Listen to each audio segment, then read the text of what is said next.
Tuhan. Jumpa kembali di RHI Renungan hari ini bersama saya Pendeta Lukas Eko Sukoco dari Padepokan Diakonia Mitra Kinasih GKJ Purworejo. Saudara, saya sangat berharap bahwa kita tetap hidup dalam penyertaan Tuhan. Dan pada episode yang keempat saat ini kita masih akan bicara tentang kemunafikan. Ada cerita, saudara. Cerita yang saudara bisa temukan di media sosial. Cerita yang sangat tragis. Pada suatu saat di sebuah klinik ada orang yang datang lalu melakukan penembakan massal. Bergelimpanganlah manusia. Bahkan ada yang langsung meninggal di tempat. Polisi segera bertindak. Ini kejadian November 2015 di sebuah klinik di Amerika Serikat. Dan ditangkaplah si penembak yang ngawur ini, yang asal-asalan nembak dan membunuh banyak orang, mencelakakan. Ada yang langsung meninggal. Nah, ternyata orang ini bernama, sebut saja, Robert, yang dikenal sebagai orang yang saleh, laki-laki setengah baya yang senang berdiskusi tentang Alkitab. Bahkan dia juga rajin membaca Alkitab di gereja, berdoa, dan aktif dalam kegiatan di gereja. Mengapa ini bisa terjadi? Rupanya dia sedang dalam pergumulan dan benci orang lain, lalu melampiaskannya kepada orang secara semena-mena.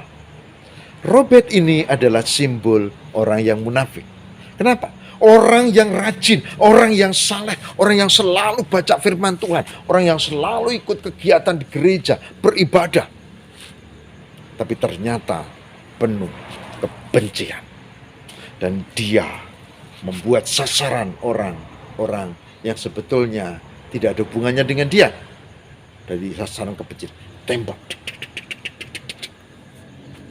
Banyak loh pada sekarang ini Robert yang lain, yang mungkin dia jadi pendeta seperti saya barangkali, atau menjadi penatua atau diaken atau majelis lah secara umum, yang kelihatannya saleh, soleha, bicaranya bagus, tapi ternyata bisa. Oleh sebab itu saya mengajak untuk hati-hati. Saudara, orang yang munafik bisa saja menutup dengan tindakan yang baik, tapi ternyata tetap saja ketahuan. Itulah sebabnya dalam Matius 6 ayat 5. Matius 6 ayat 5 diajarkan Alkitab menulis supaya kita menjadi orang yang baik, jangan yang munafik. Bahkan ketika berdoa dikatakan di sini.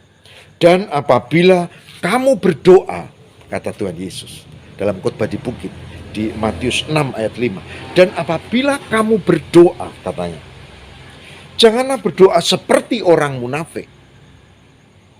Apabila kamu berdoa, jangan berdoa seperti orang munafik. Mereka suka mengucapkan doanya dengan berdiri dalam rumah-rumah ibadat dan pada tikungan-tikungan jalan supaya mereka dilihat orang.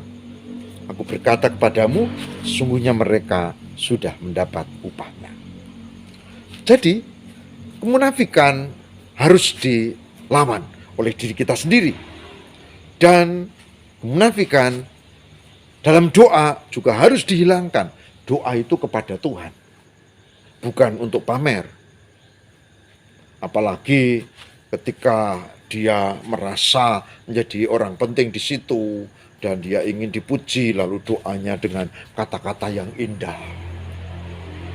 Ya silakan, tapi itulah upahnya. Kalau doa dengan kemunafikan, ingin dipuji orang, ya itulah upahnya dipuji orang, tidak diberkati Tuhan. Ya. Oleh sebab itu, saya akan menutup tema kemunafikan hari ini dengan mengajak saudara-saudara untuk sungguh-sungguh menghayati bagaimana kita mampu lepas dari kemunafikan dan kita mampu untuk tidak melakukan kemunafikan. Matius 15 ayat 8 dan 9 diulang saudara. Yang itu aslinya pada zaman Yesaya, diulang oleh Tuhan Yesus. Rupanya kemunafikan itu tidak pernah mati. Kemunafikan itu ada dan kita bisa nonton di media sosial dimanapun. Bahkan tidak jarang diri kita sendiri juga kadang lupa ikut terseret. Nah, Yesus mengingatkan dari perkataan zaman Nabi Yesaya. Dikatakan, bangsa ini memuliakan aku dengan bibirnya, padahal hatinya jauh daripadaku.